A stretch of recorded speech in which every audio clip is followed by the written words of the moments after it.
Hello guys, চলে এসেছি আমি আমার দোকান থেকে। আজকে আমি আমার বাড়িতে সারাদিন বিকেলবেলাটা কি করে কাটাই চলো তোমাদের সাথে যে শেয়ার করব। এই চলে এলাম আমি আমার ঘরে। আর ঘরে এসে দেখছি যে ঘরের এই অগোছালো অবস্থা, যেখানে গাদা জামা কাপড় দেওয়া আছে শুধুমাত্র ওয়াশিং মেশিনে দেওয়ার জন্য। আর বিছানার অবস্থা তো খুবই খারাপ। চলো এবার আস্তে আস্তে কাজগুলো করি আর তোমাদের সাথে একটু কথাও বলে নিই। আর এই আমি ওয়াশিং মেশিনটা ওপেন করছি। আর একটা একটা করে জামা কাপড়, কত জামা কাপড় রেখেছে দেখো, সব একটা একটা করে ওয়াশিং মেশিনে দিয়ে দিলাম। তোমরা দেখতেই পাচ্ছ যে ওয়াশিং মেশিনে কাপড় জামা দেওয়া পুরো কমপ্লিট হয়ে গেছে। এবার আমি মেশিনটা চালু করব, তার আগে আমি যাই একটু ফ্রেশ হয়ে নিই। প্রচণ্ড গরম, তার মধ্যে সবে দোকান থেকে এসেছি, একটু ফ্রেশ হয়ে নেওয়ার তো নিতেই হবে, না হলে শরীর ভালো লাগছে না, খুব টায়ার্ড লাগছে, তাই একটু ফ্রেশ হতে চললাম। আর ফ্রেশ হতে যাওয়ার আগে আমি নিয়েছি একটা স্ক্রাবার, যেটা দিয়ে আমি আমার পুরো মুখটা ভালো করে স্ক্রাব করে নেবো। আমি নিয়েছি এভরিউতে ফেস স্ক্রাবার, যেটা খুব ভালো কাজ করে, আমার তো খুবই ভালো লাগে। আমি এটা দিয়ে একদিন অন্তর ফেস স্ক্রাবিং করি। এটা ভালো করে মুখে দিয়ে ভালো করে রাব করে 5 মিনিট রেখে তারপর আমি এটাকে ওয়াশ করে ফেলবো। আর তারপর যাবো স্নান করতে। দেখো আমি এই মুখটা ধুয়ে চলে এসেছি, এবার আমি যাবো স্নান করতে। ফ্রেশ হয়ে আসছি, তারপরে বাকি কী কাজ করবো সমস্ত কিছু তোমাদেরকে দেখো।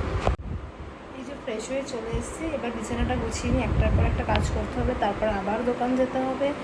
এই ছিল আজকে বিছানার দেখো শোচনীয় অবস্থা, কী অবস্থা করে রেখে গেছে আমার ভাই বিছানাটাকে। আজকে এখন বিছানাটা পুরো ঠিক করতে হবে। এই দেখো পুরো বিছানা গোছানো আমার কমপ্লিট হয়ে গেছে। এবার এক কাপ চা খাবো, নাহলে ভালো লাগছে না। চলে এলাম আমার রান্নাঘরে, চলো দেখাই রান্নাঘরেরও অবস্থা কীরকম। রান্নাঘরে এসে গেছি আর চায়ের জল বসিয়ে দিয়েছি অলমোস্ট, শুধু চাটা বানিয়ে খাওয়ার অপেক্ষা। এই দেখো আমার রান্নাঘরটা, এই যে গাছগুলো দেখছো না, গাছগুলো দু একটা গাছ মারা গেছে। এখানে ডেলো গাছ হয়েছিল, পাহাড় থেকে লঙ্কা এনে গাছটা করেছিলাম, বাট আমি সিকিম গেছিলাম যখন, এখানে বাড়িতে কেউ আসেনি, দেন তখন এই গাছগুলো জল পায়নি আর একদমই গাছগুলো মারা গেছে। আর এই চারাটা করতে পারছি না ঠিক, এই দেখো এই চারাটা হচ্ছে নতুন করে হয়েছে, দানা দিয়েছিলাম, মনে নেই কি দানা দিয়েছিলাম। আর এটা ইনডোর প্ল্যান্ট হয়েছে, আর বাকিগুলো সব মারা গেছে। এই নতুন নতুন করে হচ্ছে একটা একটা করে। আর এই দেখো দূরে দেখা যাচ্ছে, তোমাদের জুম করলে বুঝতে পারবে, দূরে যে ঘড়িটা দেখা যাচ্ছে সেই ঘড়িটা হচ্ছে বিধাননগর স্টেশনের ঘড়ি। আমার বাড়ির থেকে বিধাননগর 2-3 মিনিটের রাস্তা। আর সামনে পুকুর বলে এত সুন্দর হাওয়া দিচ্ছে, এখানে রান্নাঘরে থাকলে মন ভরে যায়।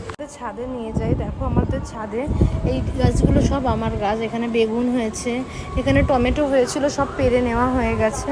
এখানে দোপাটি আছে, এই সব গাছগুলোই আমাদের গাছ।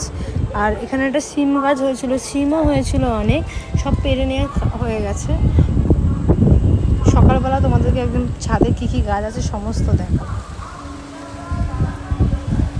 ছাদে এত সুন্দর হাওয়া দিচ্ছে দেখো, ব্যাক সাইডটা, গাছগুলো না দেখলে বিশ্বাস করবে না, খুব ভালো লাগে এই জায়গাটা বসে থাকতে এক কাপ চা নিয়ে। চলো এবার জামা কাপড়গুলো আস্তে আস্তে সব তুলে ফেলি। এখানে সব মিলে দিয়ে গেছিলো, এগুলো সব আস্তে আস্তে তুলে ফেলি। চলো ওয়াশিং মেশিনে মোটামুটি জামা কাপড় কাচা হয়ে গেছে সব কিছু। আর আমার হাতে চাও রেডি, চাও হয়ে গেছে। এইভাবেই আমার সারাটা বিকেল কাটে। বেশিরভাগ সময়টা দোকানেই থাকি, বাকি সময় যতটুকু পাই কাজ করতে করতে।